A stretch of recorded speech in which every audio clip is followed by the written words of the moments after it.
Hello everyone, and welcome to the Tome of Silver, the show where I randomly select a game from my collection, review it, and add it to an ever-growing ranking list. Everyone needs to start from somewhere. No matter how big they are, whether a celebrity or franchise, there will always be a moment when a first leap needs to be taken. And with that leap, you're never sure if you'll soar through the clouds of success or plummet into the fiery depths of failure. Though it's hard to believe, this even includes the international multimedia juggernaut Pokémon. Pokémon was first devised by a man named Satoshi Tajiri and his friend Ken Sugimori. Satoshi was inspired by moments from his childhood when he would explore forests and collect bugs, wanting to make a game where you explore the world and collect various creatures. He pitched the idea to Nintendo, and while they were initially hesitant, they eventually accepted. Satoshi would then spend the next 5 years working with Shigeru Miyamoto, the creator of both the Mario and Legend of Zelda franchises, with Ken Sugimori acting as the illustrator.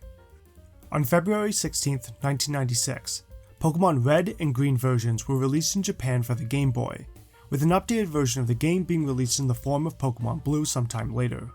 The games quickly became smash hits, selling millions of copies and would be localized just a year later, as we received Pokémon Red and Blue in the West.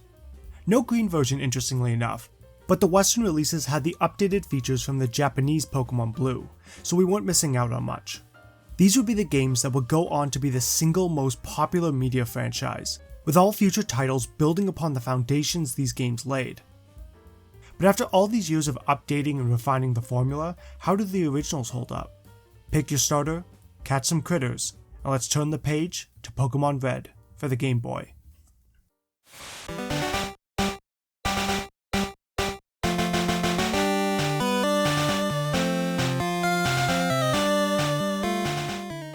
Pokémon Red takes us to the Kanto region, where humans live together with creatures called Pokémon. You play as a young boy who you name yourself. No female option in these first titles, I'm sorry to say. In keeping with the channel name, I named my trainer Silver. I'm sure that won't cause any issues down the line. Your trainer is 11 years old, living in the small community of Pallet Town.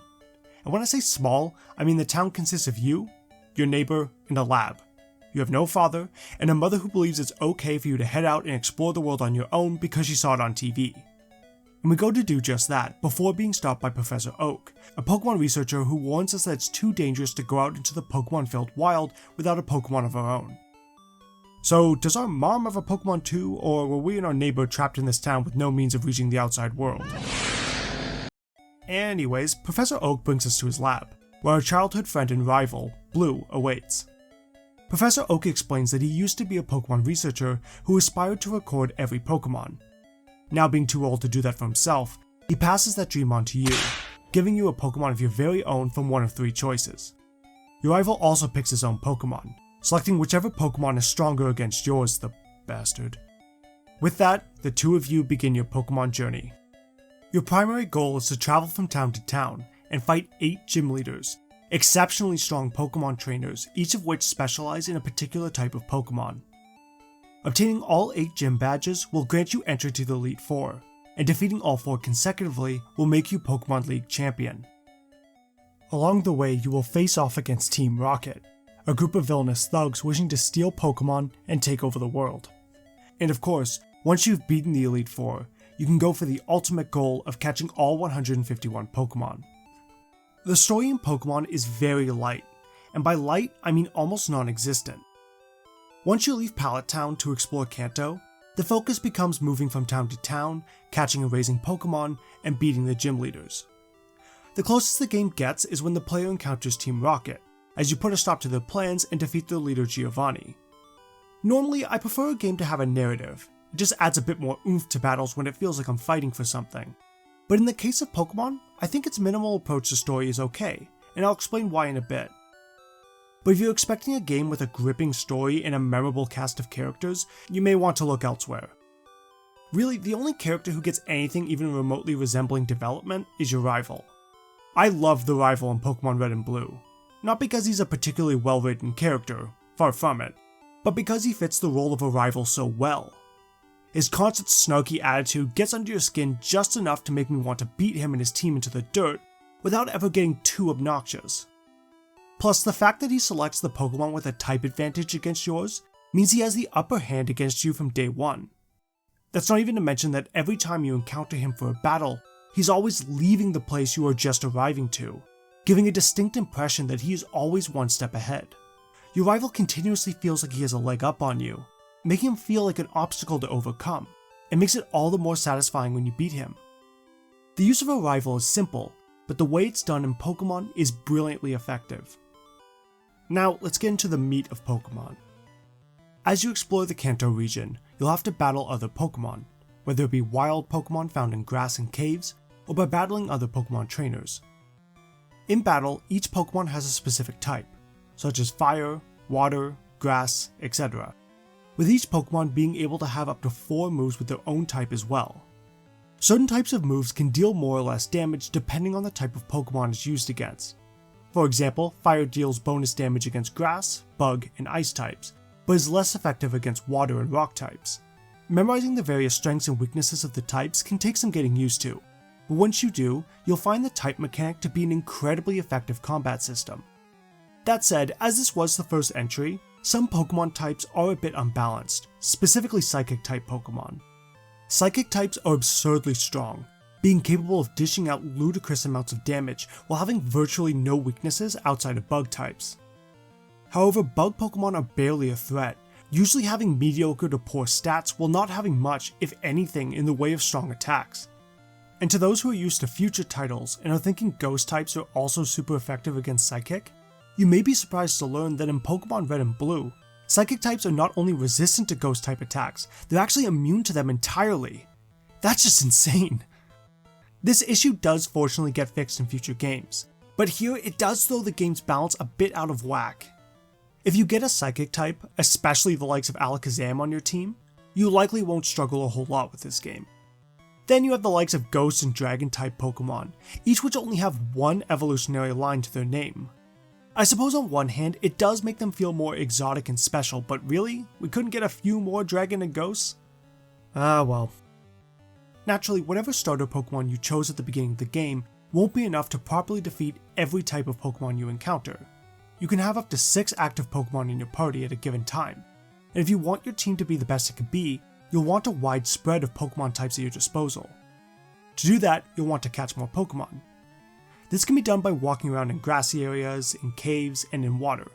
Once you encounter a wild Pokémon, you'll need to throw a Pokéball to try and catch it, but throwing the Pokéball isn't a sure thing, as there's a chance the Pokemon may break free.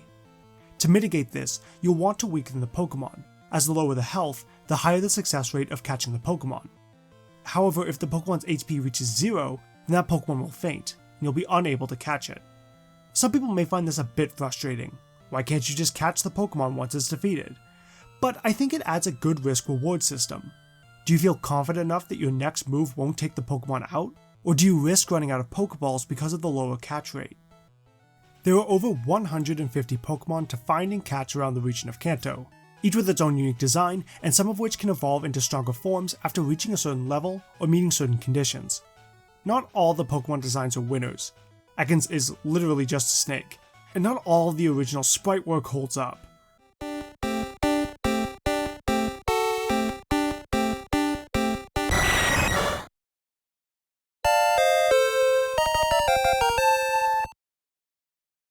What the hell is even that? But with the large variety of Pokemon available, players are bound to find plenty that they love and grow attached to. This is additionally what makes exploring Kanto so exciting. What Pokemon will be waiting around each corner? Does this Pokemon have any evolutions? Could I find an even rarer Pokemon if I look around just a bit more? The basic formula of Pokemon is naturally addicting, and it's easy to see how the franchise became the massive blockbuster it is with such an engaging gameplay loop. Even if you found yourself getting a bit bored with the combat, you can alleviate this by changing up your team with a new Pokemon. A typical playthrough of Pokemon will likely take you anywhere between 20 to 30 hours, but even after finishing the Elite Four, there's still a healthy amount to do. From one-of-a-kind legendary Pokemon hidden throughout the region, to catching every Pokemon to add their information to your Pokedex.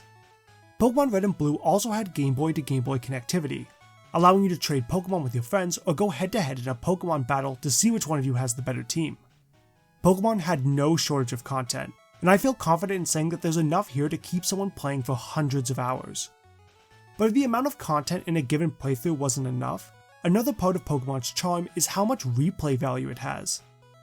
With over 150 Pokemon to raise and catch, but only 6 Pokemon allowed on a given team, this allows for a variety of different team compositions to use in a given playthrough. Using specific teams of Pokemon will make certain sections where you may have struggled the first time around much easier, while making other sections a bit harder, providing differing challenges each time you play. For example, I chose Charmander as my first starter, who is a fire type. By the time I reached Misty, the water gym leader, my strongest Pokemon was ineffective against hers, and I hadn't caught a grass or electric Pokemon to give me an edge against her in battle. This meant I had to brute force my way through her gym, easily the biggest challenge I faced during my playthrough. However, if I had chosen Bulbasaur as my starter, I would have breezed through the gym, but likely may have struggled a bit elsewhere. And it's for that reason that I'm okay with Pokemon's lack of narrative. Because the game feels less like it wants you to engage with the story it creates, but rather the story you create for yourself. The story created by the particular Pokemon you caught and the nicknames you gave them, where you decided to explore, where you personally struggled or thrived. The specific way your game plays out can change by the choices you make and shapes the kind of stories you'd share with your friends on the playground as a kid. There's something very magical about that, and it's the type of experience that really only Pokemon and a select few other games can provide. One aspect of Pokemon Red and Blue that does hold it back on subsequent playthroughs is just how many trainer battles there are. The magic of seeing new Pokemon and wanting to level yours up to have them evolve is usually enough to not bother the player as they fight trainer after trainer. But by this point in my life, I'm more than familiar with most everything about Pokemon Red. That initial mystique has worn off, and without it, I start to notice that Pokemon Red and Blue in particular have an egregious amount of trainers to fight, making what would only be a minute-long walk from town to town into a significantly longer affair. If you prefer Pokemon battles over exploration, this likely won't bother you too much, but if you're the reverse, the amount of Pokemon fights can become tiring and lead to burning out of the game. When going back to the first game in a massive franchise, a key thing I wanted to do was to make sure I was properly judging the game on its own merits, without focusing too much on what came later. But something I did feel needed mentioning was how less linear Pokemon Red and Blue were compared to future titles. It's no secret that Pokemon games are very linear in structure. You'll likely be blocked off from walking to a town with the 4th gym leader without first battling the 3rd, and routes between each town are often a straight line. And that's not to say Pokemon Red doesn't have its fair share of linearity. The first half of the game is as linear as it gets, and I would describe it as almost impossible to get lost. However, during the latter half of the game, the region of Kanto really opens up, and it becomes possible to explore more at your leisure, and even fight the gym leaders out of order. The 5th gym leader, Sabrina, can be found in Saffron City, but to gain access you need to give one of the guards a drink from a vending machine, which can only be found at the top of the Caledon City department store. If you didn't think to do that, or even know about the vending machine, you may just think you can't access Saffron City yet, and will move on, which will naturally bring you to Fuchsia City instead. I appreciate Pokemon Red not holding my hand and allowing me to explore to try and figure things out for myself. There are a handful of times where the game can get a little too vague. The hidden machine Surf, a move necessary to complete the game, being tucked in the far end of the Safari Zone was a bit absurd, but it's still something I wish future entries did a bit more. Speaking of hidden machines, that's easily one of the worst aspects of Pokemon Red. Hidden machines are moves you can teach your Pokemon, which can also be used on the overworld. For example, Cut is necessary to get rid of trees that block your way. You need the HM strength to push boulders, and the aforementioned Surf allows you to travel to the 7th gym leader. Many of these HMs are mandatory to progress. Once these moves are taught to your Pokemon, they cannot be removed without talking to a particular NPC.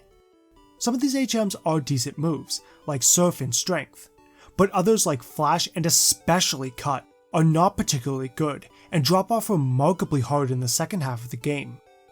Needing Cut meant my Vileplume was deprived of one of its move slots, something especially significant when you remember that each Pokemon can only have 4 moves at a time. HMs would be better served as items you keep in your inventory, like the Pokemon Flute and the Sylph Scope. All HMs do is inconvenience the player, and are otherwise unnecessary. Additionally, there were a couple nitpicks I had with the game.